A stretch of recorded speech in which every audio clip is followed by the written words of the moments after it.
Այս փոփոխությունները, որոնց մասին բարձրաձայնում եք, մենք արդեն իսկ ունենք հաշվարկները, նաև մեր ֆրանսիացի գործընկերների հետ ենք իրականացրել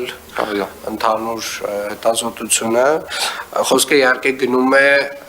ավտոբուսային նոր գծերի եւ Սարյան փողոցը միակողմանի դարձնելու մասին,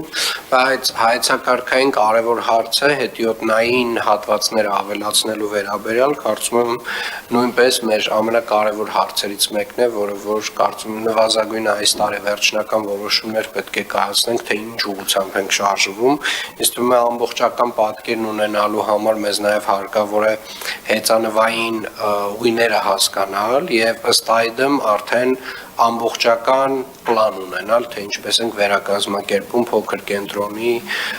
երթևեկությունը եւ շարժունակության փոփոխությունը փոքր կենտրոնում դեպի հետիոտնային ավելի տեղաշարժ է գնալու, ինչպես եւ շատ այլ մայրաքաղաքներում է իրականացվում եւ այն հրապարակներում, որտեղ ավտոմեքենաների շարժը էականորեն կնվազի, իրենք շատ ավելի լայն հնարավորություններ կստանան զարգացման եւ մասնավորապես հանրապետության հրապարակը։ Ինչքան էլ որ անպատկերացնելի է թվում այս պայդրությամբ այդ փոփոխությունը, բայց ես վստահ եմ, որ նմանատիպ փոփոխություններով որ քաղաքային կոլորիտը ավելի է, այսպես ասած, ընդգծվում։